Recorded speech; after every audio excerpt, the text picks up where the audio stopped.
ലോകാത്ഭുതങ്ങളിലൊന്നായ Rio de Janeiro നഗരത്തിന്റെ അടയാളമായി മാറിയ ഒരു പ്രതിമയുണ്ട്. കൈകൾ വിരിച്ചു നിൽക്കുന്ന യേശുക്രിസ്തുവിന്റെ ഒരു വലിയ പ്രതിമ. കൊർക്കോവാഡോ മലമുകളിൽ സ്ഥിതി ചെയ്യുന്ന ക്രൈസ്റ്റ് റെഡീമർ ആണിത്. 1931 പൂർത്തിയാക്കിയ ഈ പ്രതിമയുടെ ഉയരം 30 മീറ്റർ ആണ്. കോൺക്രീറ്റും ഉരുക്കും ചേർന്ന മിശ്രിതത്തിൽ നിർമ്മിച്ചിരിക്കുന്ന ഈ ശില്പത്തിനെ ത്രികോണാകൃതിയിലുള്ള ആയിരക്കണക്കിന് സ്റ്റോപ്പ് സ്റ്റോൺ ടൈലുകൾ കൊണ്ട് പൊതിഞ്ഞിരിക്കുന്നു.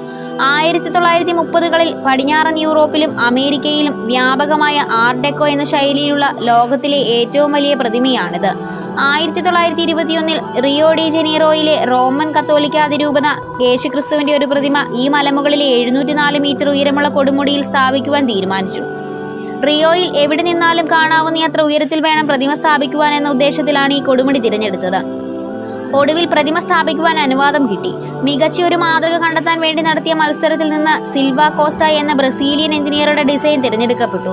പിന്നീട് ആ ഡിസൈനിൽ ചില മാറ്റങ്ങളൊക്കെ വരുത്തിയാണ് ഇന്നത്തെ രൂപമുണ്ടാക്കിയത്. 1926 പണി തുടങ്ങി 5 വർഷം കൊണ്ട് ക്രൈസ്റ്റ് റെഡീമർ പൂർത്തിയായി.